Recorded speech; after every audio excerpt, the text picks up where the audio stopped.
Okay, BookTube. Yesterday, I brought you a book haul of new books. Today, I am bringing you a book haul of old books.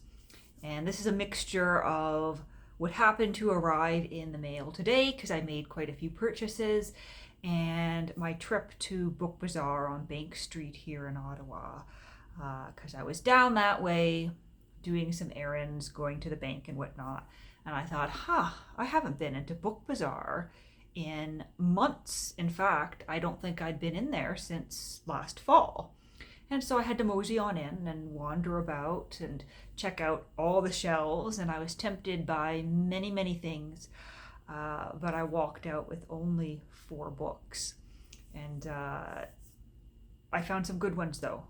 I was tempted by a book, probably the oldest book I've ever had the opportunity to buy. It was a memoir by someone that was unknown to me, who appeared to be some sort of public servant, military person of some sort, from the end of the 1600s. The book was from the 1690s, I think.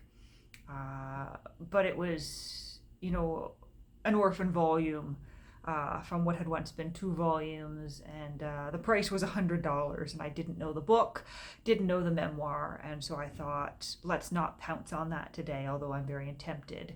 If I'm going to spend that much, it should be on a book that I'm familiar with at the very least. Not just because of age, although age is very tempting. Sometimes, I see the old and I almost want to purchase it just because it is old, and there's this desire to own something that's older than anything else in my collection. Because at this point, the earliest I go back is, I think, about 1808. That's my earliest book. But to push that farther by over 100 years, I'm not sure if that's a goal I should be having. Perhaps I should just be focusing on the more affordable books that I'm going to enjoy reading. Not that it's certain I wouldn't enjoy reading that particular volume of a memoir, but I should be certain about the subject matter when spending that much. But in terms of my collecting interests, I am expanding my A. Edward Newton collection. So A. Edward Newton, if you're new to him, was an early 20th century book collector, literary critic, essayist. And he had a small private press that he called Oak Knoll Press, and he published a few small works, including this one here titled The Christmas Spirit.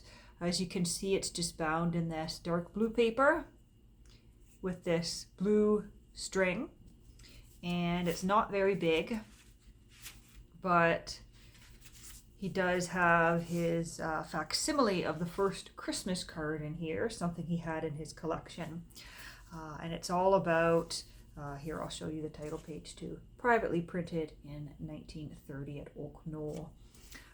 But it's all about Christmas and Christmas traditions, Christmas lore, and Charles Dickens too, I believe. He's going to talk about A Christmas Carol here, and the impact perhaps that had on the popularity of Christmas. Certainly from an English European tradition, and very brief, but I thought that was kind of fun to add to my collection, especially since I do have a copy of the A. Edward Newton catalog from when his library was sold at auction after his death. So that's new. I'll flip through that. I might do a close-up video where I flip the camera around, point it down at the table, and we can take a closer look together. But there's that. And maybe I'll show you the other A. Edward Newton here as well.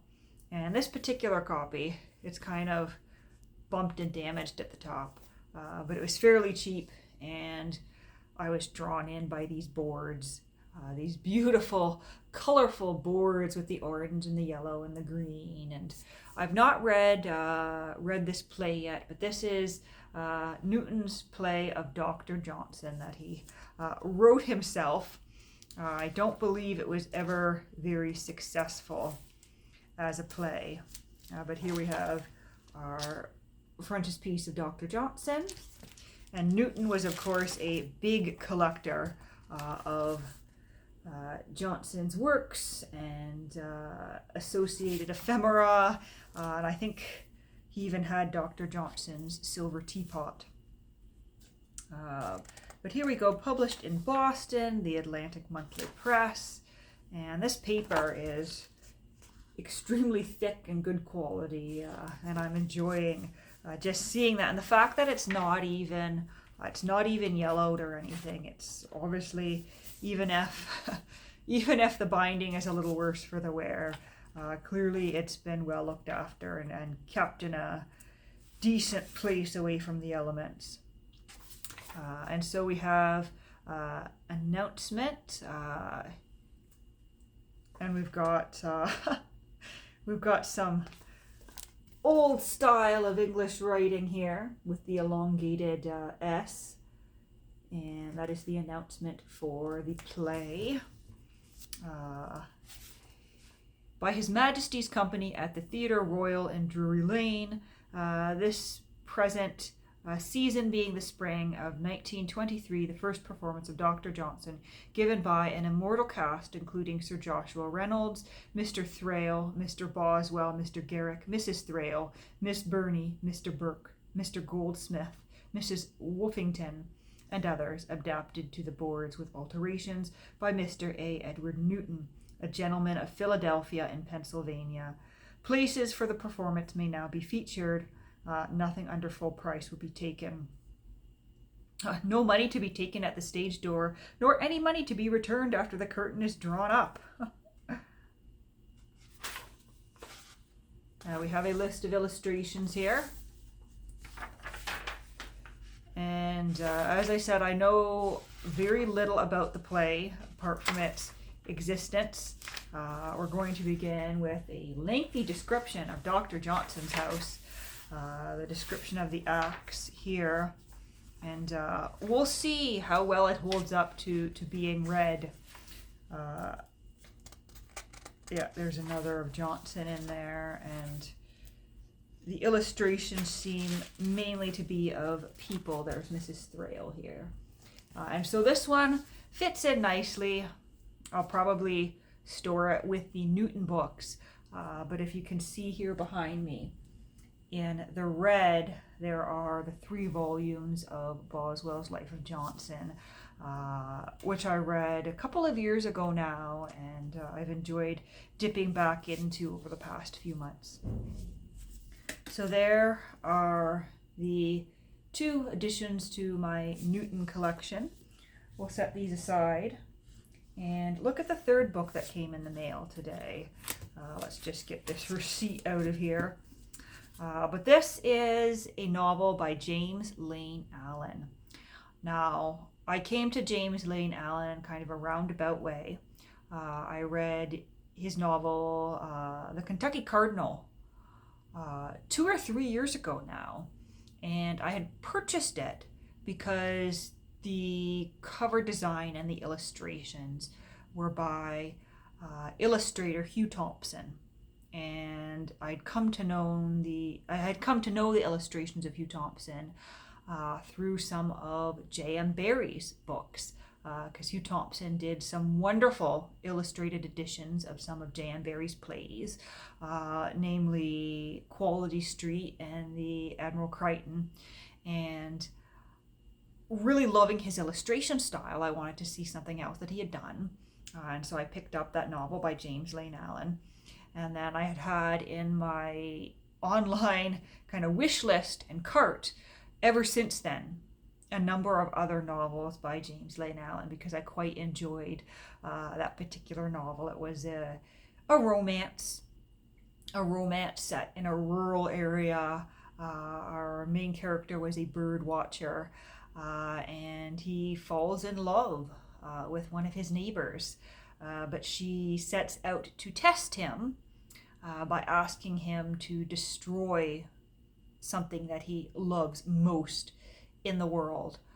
And then she is kind of shocked by his cruelty, but he's kind of caught in this situation where, if he does what she wants him to do, then she perhaps will change how she feels about him, because she won't be able to believe that he can be such, a cruel person. Perhaps he's not who she thought he was, but on the other hand, if he doesn't, then she'll think that he doesn't love her enough, that he perhaps, loves his birds more than her.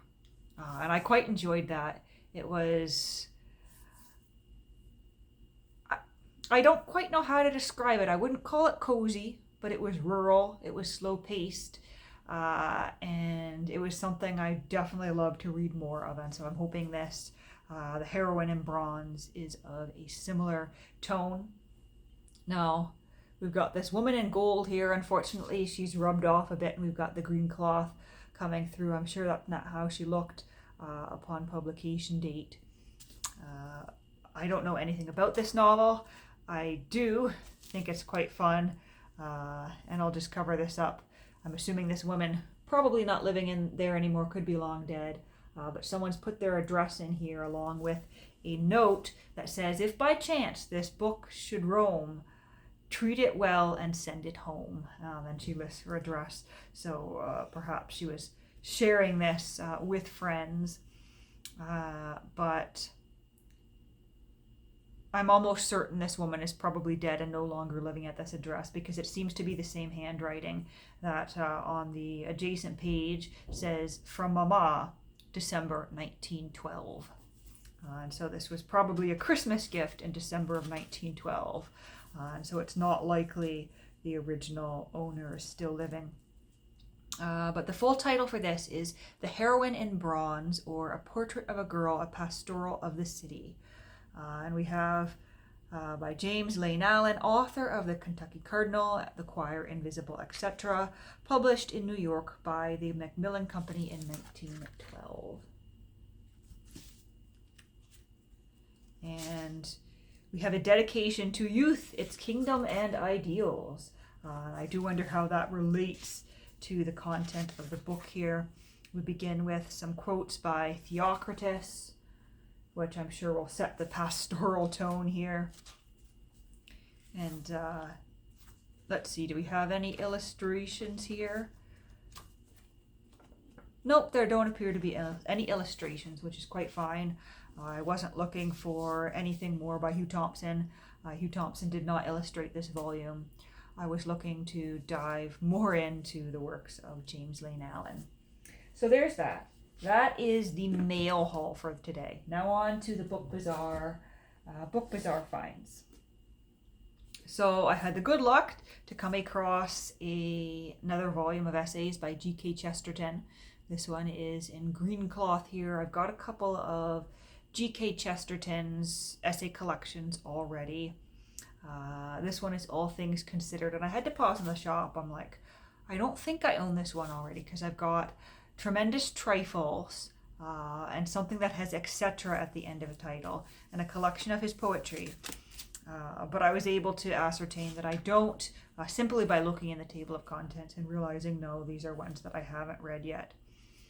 But this is one that's delightfully chocked full with other people's notes and marginalia here. So here on our title page, we have someone's name. It looks like D.H. Lloyd, living in Edmonton, Winnipeg. So this book has made its way here from Winnipeg. We've got two, and I can't quite make out the name. It looks like it could be To Joy, or To Lovely Fiona. To Lovely Fiona, and something Maud. So to Fiona and Maud, and I do wonder who Fiona and Maud were. 1926, October 21st, 1926. So this book was a gift to Fiona and Maud on October the 21st, 1926. And then we have a penciled note here from June 23rd, 1933. Purchased this book, very lovely, and this pencil's a little bit dim. Very lovely. It almost looks like it says accusing, but that can't be it. Amusing, perhaps it's amusing. Very lovely, amusing indeed. For the cost and part profundity, true. And then it just says CFL. And so CFL. I wonder if the CFL refers to the signature above that says CF Lloyd. And so there's a close-up of that again, which I've tried to decipher. But I love finding this kind of thing in here. Then we have something more here from 1933 on the title page. June 1933. And I'm trying to make this out. It's once again from Lloyd. Something these prefers way cleaner. Pencil. Pencil. I think it says pencil. Pencil these prefers. I can't quite make that out. But there we have All Things Considered, our first essay. And G.K. Chesterton wrote a lot of just very short essays, a lot of them humorous, a lot of them, I wouldn't call them particularly profound. Profound in, well, I guess they could be profound. Profound in a way where it looks like everything is on the surface. You could read them as if everything is on the surface. But if you want to kind of take his ideas and muse with them, you'll find something deeper there. But these could be a little bit different than what I've read in his other volumes. Let's see, we have Conceit and Caricature, Patriotism and Sport, an essay on two cities. So these ones appear to be more literary in nature, because sometimes they're almost personal essays, just musings, but some of these appear to be more criticism, literary criticism, I suppose. So there's that, the G.K. Chesterton. And then we have a book by Stephen Leacock. Stephen Leacock was a Canadian writer. This is his Moonbeams from the Larger Lunacy. And I had read another one of his volumes of essays earlier in the year that I'd picked up on my trip to Kingston. There were some interesting essays in there on education and whatnot. And it was quite funny. It was quite amusing. And so I thought when I saw this, there were actually 3 Leacock books on the shelf, a couple of essay collections, a couple of novels. And I thought, well, I'll just pick one. And I went with this one. And we've got essays in here. Copyright 1915. An introduction, or a preface rather, written at McGill University in Montreal, October 1st of 1915. But it was the table of contents that made me pick this particular one.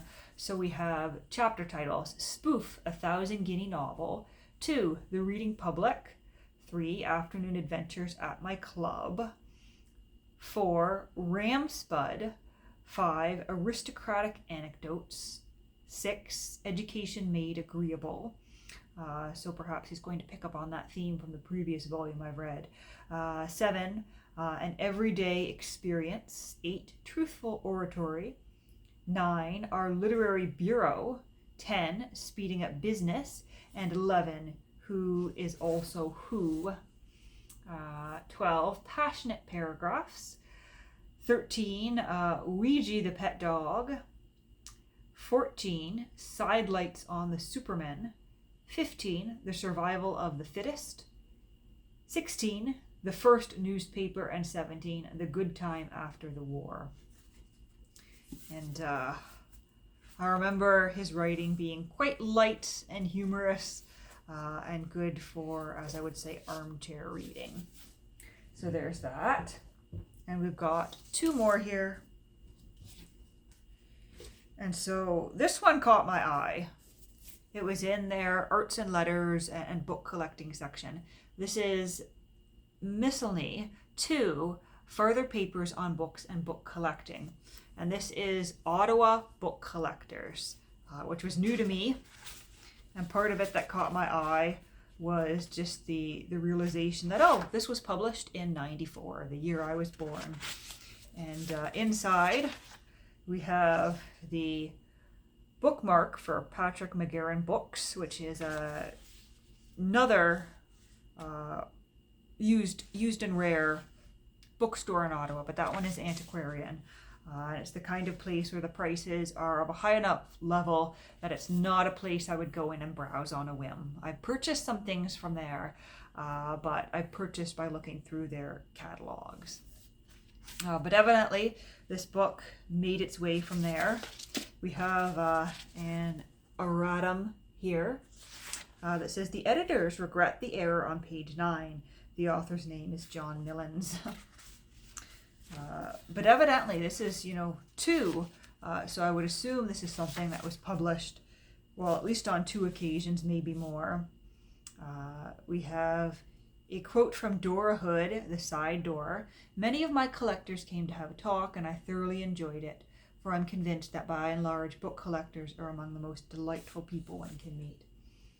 This is the book that when I was checking out, made the bookseller go, oh, you're a collector, are you? And then he asked, what I did for a living, and he said, oh, that's good, plenty of money to spend on those books, because at first he wanted to know if I was in the book business myself, and I said, no, just a hobby, a very pleasant hobby, but just a hobby, not a career. And so, yeah, we've got the table of contents here. And these look quite interesting. Among a number of things, George B. Allen's Book Thefts, The Literature of Canals and Inland Waterways, Finding Books in Odd Places, A Guide to the Poor Collector,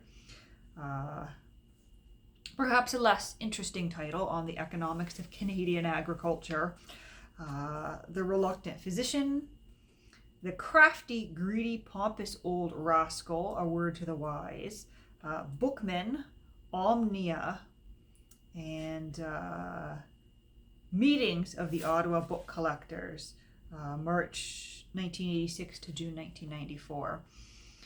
And I haven't done any research yet, but I'm probably assuming nothing like this is currently being published. This Ottawa Book Collectors Society may not even exist anymore, at least not in whatever this form was in the 90s when this was published.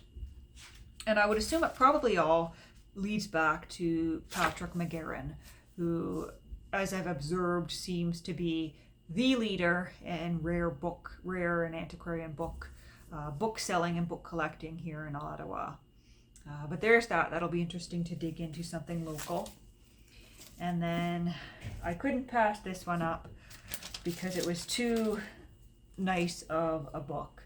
Yes, it's a little bit dirty, a little bit faded, but I was like, ooh, that is a soundly crafted, soundly bound, selected edition of Edward Lear's journals, which I've heard make quite good reading. And then, of course, I opened it up and I saw someone's book plate in here, and I saw that someone had left behind the front of what I'm assuming is the original dust jacket here. And I thought, oh, that one belongs on my shelves. And so there is our frontispiece and our title page. Edward Lear was, of course, a landscape painter, but he's also well known for his journals. So this is a reprint from 1953, and as I said, it is selections from his journals, but we're jumping in right here to 1851 with entries from Greece and Albania. Now I guess what we're looking at here, though, is not 1851. The first entry is from September 9th, 1848. But I just like the book overall. It's a tall book. I don't know if you can tell, just how much taller it is than your typical book. But here's the Leacock and here's the Edward Lear. But I keep getting more and more into journals, diaries, letters, and I find when it's well done, when someone wrote it almost with a stylistic and literary intent, whether for public consumption or just for consumption of the person they were writing to, or for their friends, I find that I'm enjoying that kind of thing more and more as the years go by. So haven't read anything from Edward Lear's journal. This will be my first time reading any of it. But he is someone who's come up, time and time again as someone that's very enjoyable to read in some of the other essays I've been reading. And I struggle to think of where I first heard him mentioned. It might have been in an essay by Agnes Repplier. Perhaps it was Newton who brought him up. Perhaps it was another source entirely. But I couldn't pass this up when I saw it. So that is the haul. Yesterday we did the new books. Today we did the old books. And there's still a couple of things on the way. This is by far the bulk of it, though. The rest of what's really coming is the remaining volumes of the letters of Madame de Sévigné. I showed off volume 1, well, not volume 1, the first volume that I bought. I showed off volume 6 with the little bookworm trails here on my channel last week. And I started to read volume 6. I started to look online at these beautiful sets, and I just couldn't resist because I had found, a bookseller in Australia was selling volumes 4 and 5 for a reasonable price. And so I ordered those. And then one of the viewers of my channel here was kind enough to direct me towards an eBay posting where somebody was selling volumes 1, 2, 3, and 5. And so I contacted them and made an offer to this seller saying, you know what, I've already got volume 5 because I ordered that from Australia. Can I make you an offer for just volumes 1, 2, and 3? So those are on the way. I think those books, the ones from eBay, are shipping out of the States. The ones from Australia, probably it could be another 4 to 6 weeks before I see those, because things do take some time to ship. But I've got everything ordered except volume 7. So if anybody has a line on volume 7 in red cloth with the A. Edward Newton editorship from 1927, let me know, because let me just pull up and show you what it looks like and confirm those details I just gave you. I wouldn't want to send you all off on a wild goose chase, but this is what the set looks like. I am looking for volume 7 for a reasonable price. I have volume 6 here. They were limited to 1,550 numbered sets, and they were published in 1927. So that is my mission. If anyone can help, please drop me a line either through my email or Instagram, which is in the description of this video. Because all I need is volume 7, and I will have the complete set on the way. But that's all for today. We're at a half hour, so a half hour of delightful book talk. And if you've read any of the assortment of things I've shown today, let me know what you've thought of them in the comments below. And I'll see you all again soon with, I guess, some more bookish chatter.